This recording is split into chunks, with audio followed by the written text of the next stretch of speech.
Assalamualaikum warahmatullahi wabarakatuh. Selamat pagi menjelang siang anak-anakku semua. Bagaimana kabar kalian pada pagi hari ini? Semoga dalam keadaan sehat walafiat, tanpa aral suatu apapun dalam mengikuti pembelajaran jarak jauh hari ini. Oke, sebelum memulai pertemuan pada pagi hari ini, alangkah lebih baiknya kita berdoa sesuai dengan keyakinannya masing-masing. Terlebih dahulu memohon kepada Allah supaya diridhoi dalam menuntut ilmu ya, dan semoga dimudahkan. Berdoa mulai.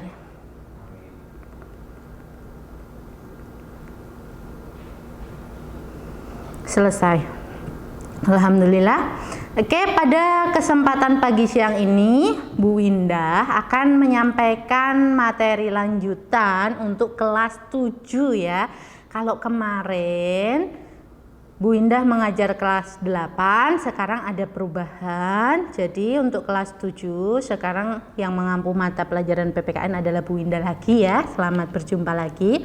Dan untuk kelas 8 hanya kelas 8A untuk mata pelajaran PPKN ya. Jadi selain itu nanti akan diampu oleh guru baru yaitu Bu Marta ya. Nah, pada kesempatan pagi siang ini Bu Windah akan melanjutkan materi yang kemarin sudah disampaikan oleh Bapak Sutino ya, terkait bab 4 tentang keberagaman masyarakat Indonesia. Masih ingat ya beberapa materi yang kemarin disampaikan Pak Sutino ya? Bisa kalian buka lagi bukunya. Di situ tentang keberagaman masyarakat Indonesia kemarin mungkin sudah disampaikan macam-macamnya ya. Ada keberagaman suku, keberagaman agama, keberagaman ras, dan keberagaman golongan. Nah, dengan keberagaman tersebut itu diharapkan menjadi suatu nilai unggul, nilai plus bagi bangsa ya. Jangan sampai keberagaman itu dijadikan sebagai suatu alasan untuk memecah belah bangsa Indonesia. Kan seperti itu ya. Nah, pada kesempatan pagi siang ini Bu Windah akan menyampaikan materi tentang toleransi terhadap keberagaman suku, agama, ras, dan antar golongan ya. Bisa kalian simak dalam layar monitor HP atau mungkin layar laptop kalian masing-masing ya. Di situ mungkin muncul slide yang akan Bu Windah sampaikan pada pagi hari ini, sudah ada ya. Nah, kita lihat ini cerminan gambar di sini itu ada makna tersirat ya. Cerminan tentang keberagaman menjadi suatu nilai plus dalam kehidupan bangsa Indonesia. Kalian walaupun terdiri dari berbeda-beda macam suku ya, agama ya, tapi masih tetap bermain bersama, hidup rukun, harmonis. Itu yang diharapkan ya. Nah, semua manusia pada dasarnya adalah sama, ya kan? Kita adalah makhluk ciptaan Tuhan, punya hak yang sama untuk hidup di dunia ini. Membeda-bedakan karena bentuk fisik adalah sebuah kesalahan. Jadi kita tidak boleh membeda-bedakan teman, membeda-bedakan saudara hanya karena bentuk fisiknya yang berbeda, mungkin warna kulitnya berbeda, bahasanya mungkin berbeda, itu nggak boleh ya. Jadi perbedaan itu harus kita jadikan sebagai suatu kekuatan bagi bangsa Indonesia. Dan yang terakhir, bersyukur dengan keberagaman yang ada. Ini yang paling penting ya, kita bisa mensyukuri keberagaman yang ada di sekitar kita. Jangan jadikan keberagaman atau perbedaan itu sebagai kunci untuk memecah belah persaudaraan, persahabatan, dan sebagainya. Jangan ya. Tapi jadikan keberagaman itu sebagai suatu nilai plus bagi kita. Oke.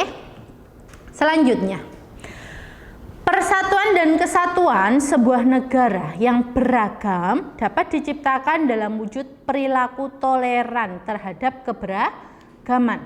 Jadi kita tahu bahwa bangsa Indonesia ini adalah bangsa yang terdiri dari berbagai macam sara, terdiri dari berbagai macam suku, agama, ras, dan golongan. Nah, Untuk mewujudkan suatu persatuan dalam keberagaman itu, yang paling kita butuhkan dalam kehidupan sehari-hari adalah sikap toleran. Apa itu sikap toleran? Di sini diartikan sikap toleran itu menahan diri, bersikap sabar, membiarkan orang berpendapat lain dan berhati lapang terhadap orang-orang yang memiliki pendapat berbeda. Intinya legowo menerima perbedaan yang ada. Toleransi harus muncul pada masyarakat yang plural. Masyarakat plural itu apa ya? Masyarakat yang terdiri dari beraneka ragam jenis, ya kan? Jadi yang namanya masyarakat plural ini harus bisa memunculkan suatu sikap toleransi. Supaya apa? Supaya tetap terwujud persatuan dan kesatuan. Karena ketika kita tidak memiliki rasa toleransi dalam keberagaman ini, dalam masyarakat yang plural seperti bangsa Indonesia, maka yang akan terjadi adalah perpecahan. Begitu ya. Kita lanjutkan, Nak. Nah, pengertian toleransi secara etimologis ini berdasarkan asal usul katanya ya. Dari bahasa Latin tolerer, artinya apa? Sabar membiarkan sesuatu. Toleransi dalam bahasa Inggris tolerance. Mocone pripun nggih, Pak? Topan nggih? Tolerance ya. Ya kalau ada kesalahan diperbaikilah Bu Winda. Bu Winda nggak pintar bahasa Inggris ya. Pak Topan, nanti tanya Pak Topan atau Bu Mutia ya. Yang artinya membiarkan, mengakui dan menghormati keyakinan orang lain tanpa persetujuan. Jadi intinya kita bisa mengakui, membiarkan keyakinan orang lain tanpa harus diminta oleh orang tersebut. Intinya kan gitu. Kemudian dari bahasa Arab yang merujuk pada kata tasamuh yang artinya apa? Saling mengizinkan atau saling memudahkan. Itu toleransi secara etimologis atau asal usul katanya. Nah, secara umum bisa kita artikan bahwa toleransi itu adalah sikap saling menghormati dan menghargai antar kelompok atau antar individu dalam masyarakat atau dalam lingkup lainnya. Jadi sikap saling menghormati dan menghargai. Kalau di sekolah ya antar lingkungan sekolah ya antar warga sekolah. Kalau di masyarakat ya antar warga masyarakat. Kalau di keluarga ya antar warga keluarga ya atau anggota keluarga. Jadi saling menghormati dan menghargai segala macam perbedaan yang ada di dalam lingkungan sekitar, itu namanya toleransi. Bisa menerima perbedaan, begitu ya. Kalau tidak jelas nanti bisa ditanyakan ke Bu Windah di WA saja ya. Oke, di sini ada beberapa faktor yang mendorong munculnya sikap toleransi atau semakin kuatnya sikap toleransi dalam masyarakat. Ada 4 di sini ya. Yang pertama, sifat masyarakat yang religius. Apa hubungannya sifat religius dengan toleransi? Karena ketika masyarakat itu bersifat religius, berarti dia menanamkan nilai-nilai religiusnya itu di dalam kehidupan sehari-hari. Nah, dalam nilai-nilai agama religius ini pasti ditanamkan suatu nilai untuk bisa menghargai orang lain. Nah, semakin tinggi nilai religiusnya, semakin tinggi kemungkinan untuk bisa bersikap toleran terhadap perbedaan. Selanjutnya, adanya nilai luhur budaya yang telah berakar dalam masyarakat. Jadi, nilai-nilai toleransi itu salah satu nilai luhur yang sudah berakar di dalam masyarakat itu sendiri. Adanya kerjasama antar warga atau kelompok masyarakat. Nah, kerjasama ini bisa menumbuhkan sikap toleransi, saling membantu, saling menolong satu sama lain. Ini akan memunculkan suatu sikap toleransi yang tinggi dalam masyarakat. Dan sebaliknya ya, kalau nilai tolong menolongnya itu rendah, maka kemungkinan besar sikap toleransi antar masyarakat ini akan sulit untuk terwujud.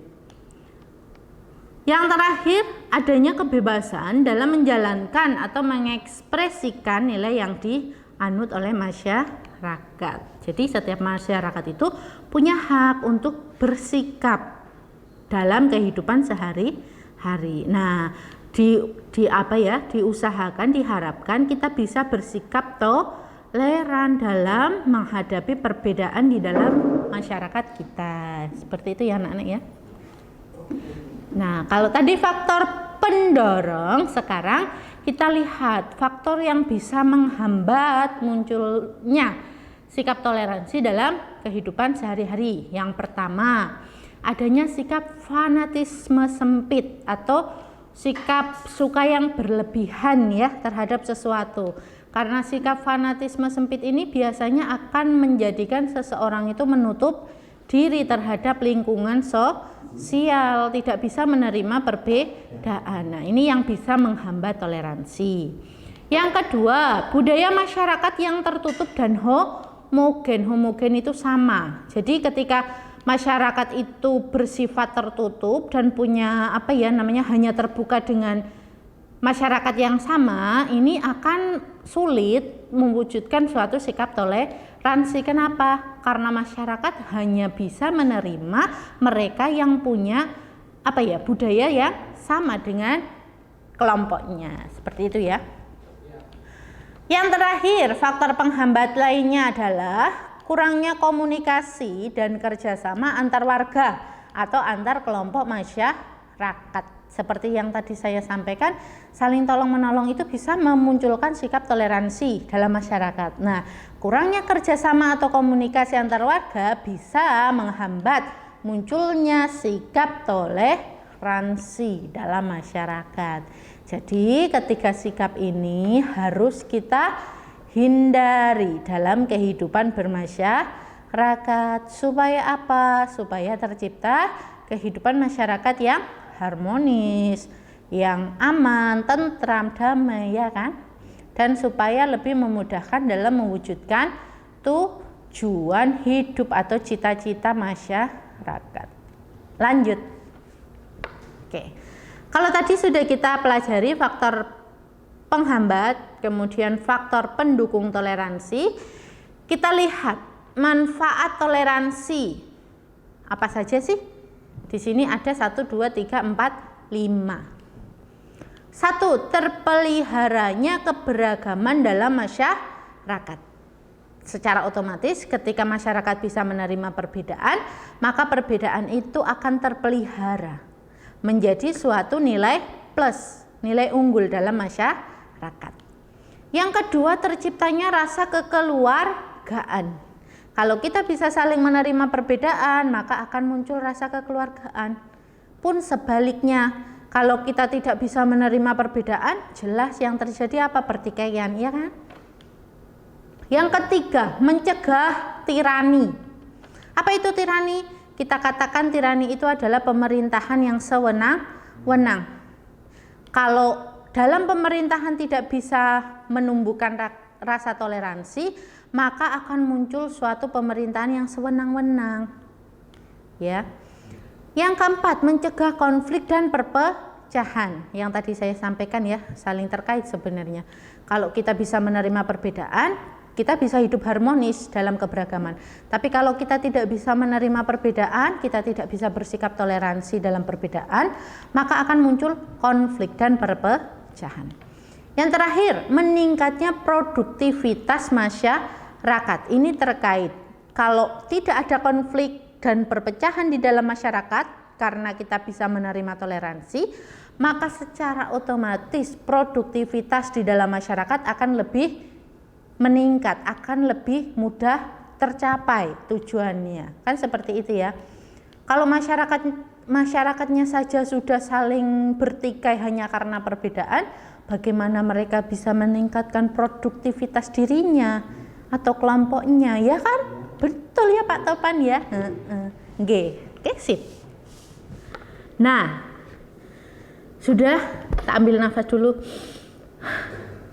Kayaknya saya terlalu cepat ya, sampai capek ini kayak lari maraton. Oke.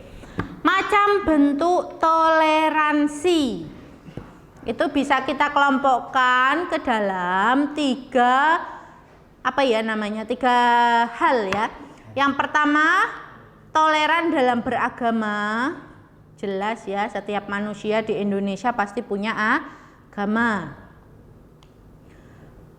Yang kedua, toleran dalam keberagaman sosial budaya. Ini kehidupan sosial budaya itu tidak bisa dipisahkan oleh masyarakat. Yang ketiga, toleran dalam keberagaman suku dan ras. Jadi, kita masuk yang pertama. Perilaku toleran dalam beragama. Ada berapa agama yang diakui di Indonesia? Ada 6 ya. Kalau dulu 5, tapi kemudian yang terbaru sudah ditambahkan agama Konghucu, bukan Konghuan ya, Konghucu. Yang pertama Islam, Kristen, Katolik, Hindu, Buddha, dan Konghucu. Diingat-ingat ya, itu adalah 6 agama yang diakui di Indonesia. Jadi selain ke-6 agama ini nggak diakui di Indonesia ya. Pokoknya yang ada di KTP negara Indonesia itu ya kalau nggak Islam, Kristen, Katolik, Hindu, Buddha, dan Konghucu. Pilih salah satu. Jangan pilih aku ya. Yang kedua, Pasal 29 ayat 2 UUD NKRI tahun 1945, di situ dikatakan bahwa negara menjamin kemerdekaan tiap-tiap penduduk untuk memeluk agamanya masing-masing dan untuk beribadat menurut agamanya dan kepercayaannya itu. Jadi ini merupakan suatu landasan bagi warga negara untuk memilih agama atau keyakinannya masing-masing. Kita nggak boleh memaksakan agama atau keyakinan kita pada orang lain. Bisa dikenai hukuman ini ya. Selanjutnya, di dalam agama itu tidak mengajarkan untuk memaksakan keyakinan kita pada orang lain, seperti yang tadi saya sampaikan. Lanjutkan. Toleran dalam beragama itu seperti apa sih? Ini ada beberapa poin ya, bisa kalian pelajari. Salah satunya, melaksanakan ajaran agama yang dianut dengan baik dan benar sesuai dengan tuntunan agama dan kepercayaannya masing-masing. Menghormati agama yang diyakini orang lain. Jangan hanya karena kita punya agama yang berbeda dengan orang lain kemudian kita menjelek-jelekkan agama orang lain, atau kita terlalu mengagung-agungkan agama kita. Begitu nggak boleh ya, karena ini bisa menyebabkan perpecahan. Selanjutnya, tidak memaksakan keyakinan yang dianutnya kepada orang lain. Dan selanjutnya silakan dipelajari sendiri, nanti kalian cari referensinya sendiri, catat yang lebih banyak contoh-contoh toleran dalam beragama. Selanjutnya, perilaku toleran dalam keberagaman suku dan ras. Menghormati orang yang berbeda suku maupun ras, tidak membeda-bedakan teman berdasarkan warna kulit atau bahasa dan lain-lain.